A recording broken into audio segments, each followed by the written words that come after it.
ಒಂದು ಸಾಮಾಜಿಕ ಜಾಲತಾಣದಲ್ಲಿ, ಯೂಟ್ಯೂಬ್ಗಳಲ್ಲಿ, ಮಾಧ್ಯಮಗಳಲ್ಲಿ ನಾವು ನೋಡ್ತಾ ಇದ್ದೀವಿ FCRA ಬಗ್ಗೆ. ಏನಿದು FCRA? ಏನಿದು ಗೊಂದಲ? ಯಾವ ರೀತಿ ಇದು? ಪ್ರತಿಯೊಂದು ಕೂಡ ಸಂಕ್ಷಿಪ್ತವಾಗಿ ನೋಡೋಣ. ಇದರಿಂದ ಆಗುವಂತ ಅನಾನುಕೂಲತೆಗಳು ಏನು, ಅನುಕೂಲತೆಗಳು ಏನು, ಏನೆಲ್ಲ ನಡೀತಾ ಇದೆ, ಏನಕ್ಕೋಸ್ಕರ FCRA ಇದು ನಡೀತಾ ಇದೆ ಅನ್ನೋದು ಪ್ರತಿಯೊಂದು ಕೂಡ ಸಂಕ್ಷಿಪ್ತವಾಗಿ ನೋಡೋಣ. ತಪ್ಪದೆ ಈ ಚಾನಲ್ ಯಾರೆಲ್ಲ ನೀವು ಇನ್ನೂ ಕೂಡ ಸಬ್ಸ್ಕ್ರೈಬ್ ಮಾಡಿಲ್ಲ, ಸಬ್ಸ್ಕ್ರೈಬ್ ಮಾಡಿ.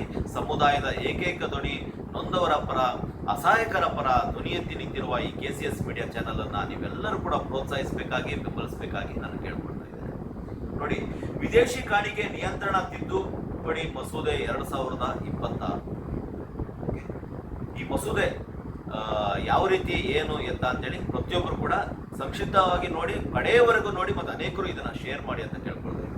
ಈ ಮಸೂದೆ 2026 ಮಾರ್ಚ್ 25ರಂದು ಲೋಕಸಭೆಯಲ್ಲಿ ಮಂಡಿಸಲಾಗಿದೆ. ಲೋಕಸಭೆಯಲ್ಲಿ 2026 ಮಾರ್ಚ್ 25ರಂದು ಲೋಕಸಭೆಯಲ್ಲಿ ಇದನ್ನ ಆಲ್ರೆಡಿ ಮಂಡಿಸಲಾಗಿದೆ. ಈ ಮಸೂದೆಯನ್ನ ಇದು ವಿದೇಶಿ ಕಾಣಿಕೆ ನಿಯಂತ್ರಣ ಅಧಿನಿಯಮ 2010 ತಿದ್ದುಪಡಿ ಮಾಡಲು ಉದ್ದೇಶಿಸಲಾಗಿದೆ. 2010 ಏನು ಆಲ್ರೆಡಿ FCRA ಒಂದು ಮಸೂದೆ ಇದೆಯೋ ಅದನ್ನ ತಿದ್ದುಪಡಿ ಮಾಡಲು ಉದ್ದೇಶಿಸಲಾಗಿದೆ ಅಂತೇಳಿ ಇದನ್ನ ನಾವು ನೋಡ್ತಾ ಇದ್ದೀವಿ. ಅಧಿನಿಯಮದ ಇದರ ಉದ್ದೇಶಗಳೇನು ಅನ್ನೋದು ನಾವು ನೋಡೋಣ. ಈ ಅಧಿನಿಯಮವು ವ್ಯಕ್ತಿಗಳು, ಸಂಘಟನೆಗಳು ಮತ್ತು ಕಂಪನಿಗಳು ವಿದೇಶಿ ಕಾಣಿಕೆಗಳನ್ನು ಸ್ವೀಕರಿಸುವುದು ಮತ್ತು ಬಳಕೆ ಮಾಡುವುದನ್ನು ನಿಯಂತ್ರಿಸುತ್ತದೆ.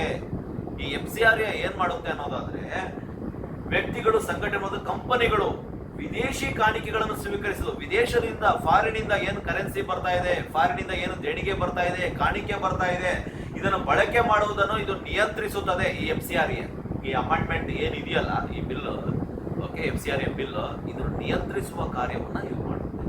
ವಿದೇಶಿ ಕಾಣಿಕೆ ಎಂದರೆ ವಿದೇಶಿ ಮೂಲಗಳಿಂದ ಯಾವುದೇ ಕರೆನ್ಸಿ, ಭದ್ರತೆ ಅಥವಾ ನಿರ್ದಿಷ್ಟ ಮೌಲ್ಯಗಳಿಂದ ಹೆಚ್ಚು ಮೌಲ್ಯದ ವಸ್ತುಗಳನ್ನು ದೇಣಿಗೆ ಅಥವಾ ವರ್ಗಾವಣೆ ಮಾಡುವುದಾಗಿದೆ.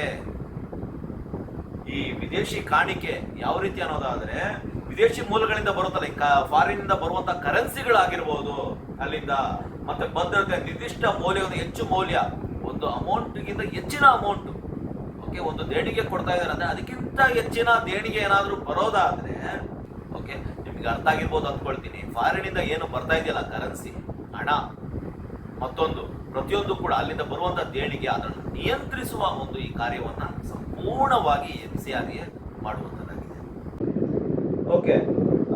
ಯಾವ ರೀತಿ ಇದು ವಿದೇಶಿ ಕಾಣಿಕೆ ಮತ್ತು ಆಸ್ತಿಗಳ ಹಕ್ಕು ಯಾವ ರೀತಿ ಅನ್ನೋದು ನಾವು ನೋಡೋಣ. ನಿರ್ದಿಷ್ಟ ಸಾಂಸ್ಕೃತಿಕ, ಆರ್ಥಿಕ, ಶೈಕ್ಷಣಿಕ ಮತ್ತು ಧಾರ್ಮಿಕ ಅಥವಾ ಸಾಮಾಜಿಕ ಕಾರ್ಯಕ್ರಮಗಳನ್ನು ಹೊಂದಿರುವ ವ್ಯಕ್ತಿಗಳು ವಿದೇಶಿ ಕಾಣಿಕೆ ಸ್ವೀಕರಿಸಲು ಕೇಂದ್ರ ಸರ್ಕಾರದ ನೋಂದಣಿ ಪಡೆಯಬೇಕು.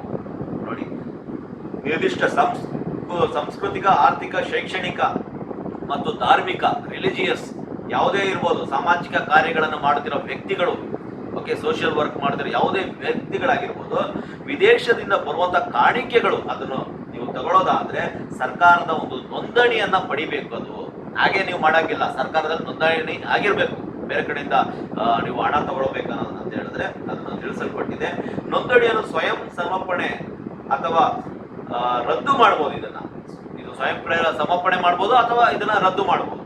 ಇಂತಹ ಸಂದರ್ಭಗಳಲ್ಲಿ ವಿದೇಶಿ ಕಾಣಿಕೆ ಮತ್ತು ಅದರಿಂದ ನಿರ್ಮಿತ ಆಸ್ತಿಗಳು ನಿಯೋಜಿತ ಪ್ರಾಧಿಕಾರಕ್ಕೆ ವರ್ಗಾಯಿಸಲಾಗುತ್ತದೆ.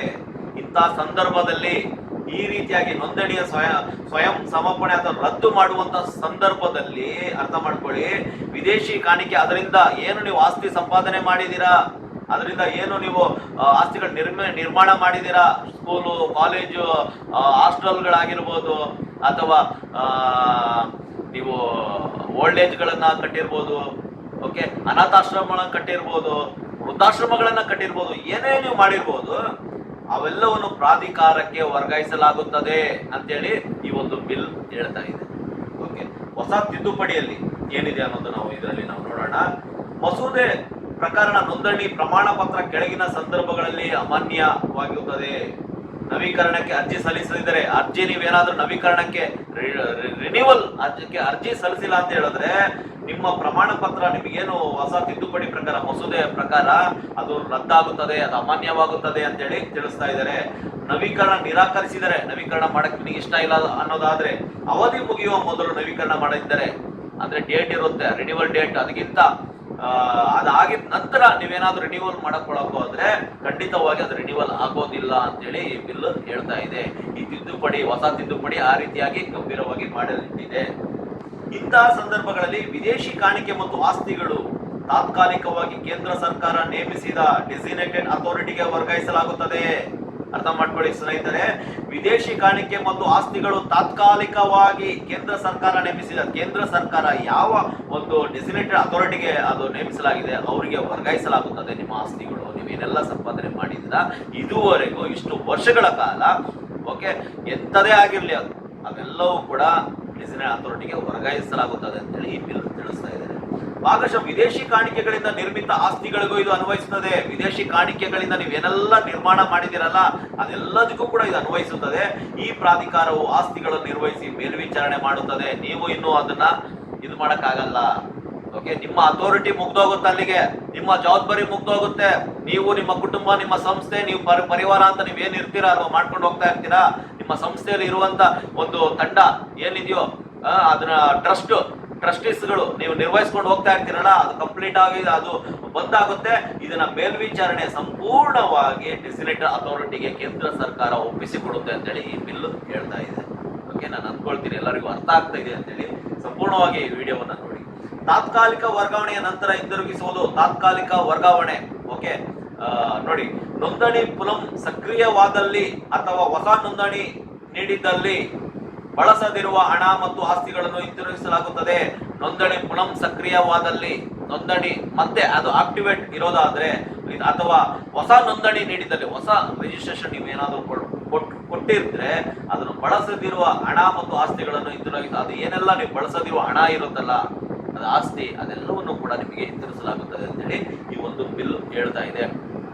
ಓಕೆ, ಶಾಶ್ವತ ವರ್ಗಾವಣೆ, ಪರ್ಮನೆಂಟ್ ವೆಸ್ಟಿಂಗ್.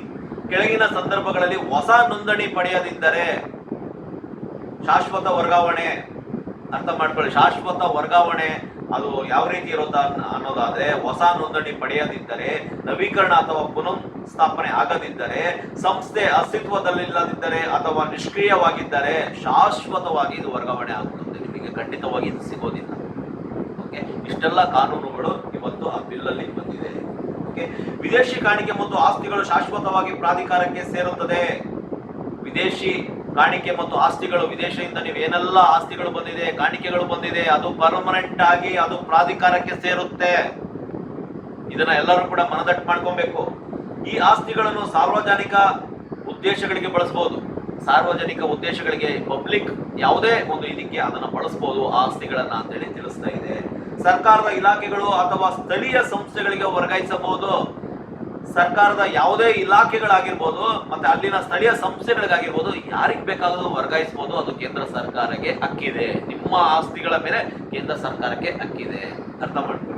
ಮಾರಾಟ ಮಾಡಿ ಅದರ ಮೊತ್ತವನ್ನು ಭಾರತದ ಸಂಯುಕ್ತ ನಿಧಿಗೆ ಸೇರಿಸಲಾಗುತ್ತದೆ. ಕನ್ಸಾಲಿಡೇಟೆಡ್ ಫಂಡ್ ಆಫ್ ಇಂಡಿಯಾ ಇದಕ್ಕೆ ಸೇರಿಸಲಾಗುತ್ತದೆ. ಅದನ್ನ ಏನಿದೆ ನಿಮ್ಮ ಆಸ್ತಿ ಅದನ್ನ ಮಾರಾಟ ಮಾಡಿಬಿಟ್ಟು ಕಂಪ್ಲೀಟ್ ಆಗಿ ಅದು ಭಾರತದ ಸಂಯುಕ್ತ ನಿಧಿಗೆ ಅದನ್ನು ಸೇರಿಸುವ ಪವರ್ ಸೆಂಟ್ರಲ್ ಗೌರ್ಮೆಂಟ್ಗೆ ಇದೆ ಅಂತ ಅನ್ನೋದು ಈ ಬಿಲ್ ತಿಳಿಸ್ತಾ ಇದೆ. ಓಕೆ, ಸಂಬಂಧಪಟ್ಟ ವ್ಯಕ್ತಿಗಳ ಕಾರ್ಯಗಳು, ಖಾತೆಗಳು, ದಾಖಲೆಗಳು ಮತ್ತು ಆಸ್ತಿಗಳಿಗೆ ಸಂಪೂರ್ಣ ಪ್ರವೇಶ ನೀಡಬೇಕು. ನಿಮ್ಮ ಯಾವುದೆಲ್ಲ ಖಾತೆಗಳು, ಅಕೌಂಟ್ಸ್ಗಳಿರುತ್ತೆ ಅದೆಲ್ಲ ಮತ್ತೆ ದಾಖಲೆಗಳು ಮತ್ತು ಆಸ್ತಿಗಳಿಗೆ ಸಂಪೂರ್ಣ ಪ್ರವೇಶ ನೀಡಬೇಕು. ಪ್ರಾಧಿಕಾರದ ಅನುಮತಿ ಇಲ್ಲದೆ ಆಸ್ತಿಗಳನ್ನು ವರ್ಗಾಯಿಸಬಾರದು.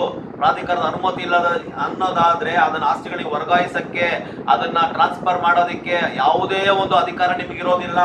ಪ್ರಾಧಿಕಾರದ ಮೇಲ್ವಿಚಾರಣೆಯಡಿ ಆಸ್ತಿಗಳನ್ನು ನಿರ್ವಹಿಸಬೇಕು. ಪ್ರಾಧಿಕಾರದ ಅವರ ಅಂಡರಲ್ಲೇ ನೀವು ಅದನ್ನು ನಿರ್ವಹಿಸಬೇಕು. ನಿಮ್ಮ ಕೈಯಲ್ಲಿ ಇರೋದಿಲ್ಲ ಯಾವುದೇ ಕಾರಣಕ್ಕೆ. ಅಪೀಲಿನ ಹಕ್ಕಿದೆ. ಓಕೆ, ನೀವು ಅಪೀಲ್ ಹಾಕಬಹುದು. ಅಪೀಲ್ ಯಾವ ರೀತಿ ಇರೋದಾದ್ರೆ, ಪ್ರಾಧಿಕಾರದ ಆದೇಶದ ವಿರುದ್ಧ 90 ದಿನಗಳೊಳಗೆ ಜಿಲ್ಲಾ ನ್ಯಾಯಾಧೀಶರ ಬಳಿ ಅಪೀಲು ಸಲ್ಲಿಸಬಹುದು. ನೀವು ಅಪೀಲ್ ಹಾಕೋದಾದ್ರೆ 90 ದಿನ ಒಳಗಡೆ ನೀವು ಅಪೀಲ್ ಹಾಕಕ್ಕೆ ನಿಮಗೊಂದು ಅವಕಾಶ ಇರುತ್ತೆ. ಅದ್ರ ಮೇಲ್ಗಡೆ ನಿಮಗೆ ಯಾವುದೇ ಹಕ್ಕು ಇರುವುದಿಲ್ಲ.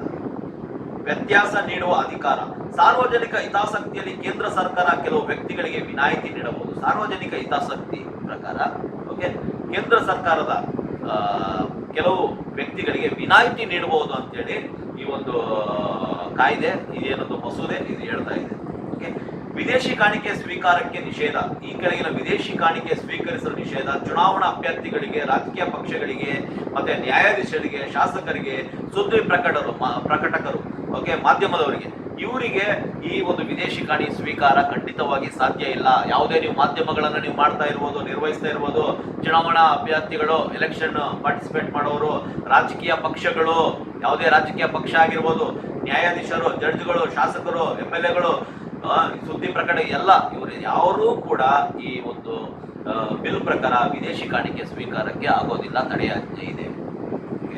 ಅಪರಾಧಗಳು ಮತ್ತು ದಂಡನೆಗಳು, ಇದರ ವಿರುದ್ಧವಾಗಿ ನೀವೇನಾದ್ರೂ ಹೋಗೋದಾದ್ರೆ ನಿಯಮ ಉಲ್ಲಂಘನೆ ಗರಿಷ್ಠ 5 ವರ್ಷಗಳ ಕಾಲ ಶಿಕ್ಷೆ ಇತ್ತು. ಮಸೂದೆ ಪ್ರಕಾರ ಶಿಕ್ಷೆಯನ್ನು 1 ವರ್ಷಕ್ಕೆ ಕಡಿತಗೊಳಿಸಲಾಗಿದೆ. 5 ವರ್ಷಗಳ ಶಿಕ್ಷೆ ಇತ್ತು ಆಲ್ರೆಡಿ, ಅದನ್ನ 1 ವರ್ಷಕ್ಕೆ ಕಡಿತಗೊಳಿಸಲಾಗಿದೆ. ತನಿಖೆ ಪ್ರಾರಂಭಿಸಲು ಕೇಂದ್ರ ಸರ್ಕಾರದ ಪೂರ್ವಾನುಮತಿ ಅಗತ್ಯ. ಇದೆಲ್ಲದೂ ಕೂಡ ಕೇಂದ್ರ ಸರ್ಕಾರದ ಅನುಮತಿ ಬೇಕು ಅಂತ ಈ ಮಸೂದೆ ತಿಳಿಸ್ತಾ ಇದೆ. ಈ ಒಂದು FCRA ಬಿಲ್ 2026ರಿಂದ ಯಾರಿಗೆ ಸಮಸ್ಯೆ, ಯಾರಿಗೆ ಅನುಕೂಲತೆ ಇದೆ, ಯಾರಿಗೆ ಅನಾನುಕೂಲತೆ ಇದೆ, ಇದರಿಂದ ಯಾರನ್ನ ತುಳಿತಕ್ಕೆ ಒಳ ಮಾಡ್ತಾ ಇದ್ದಾರೆ, ಇದೆಲ್ಲವನ್ನು ಕೂಡ ಮುಂದಿನ ವಿಡಿಯೋದಲ್ಲಿ ನಾನು ತಿಳಿಸ್ತಾ ಇದ್ದೀನಿ. ಇಲ್ಲಿಗೆ ಈ ಒಂದು ವಿಡಿಯೋ ನಾನು ಮುಗಿಸ್ತಾ ಇದ್ದೇನೆ. ಧನ್ಯವಾದಗಳು ಸ್ನೇಹಿತರೆ.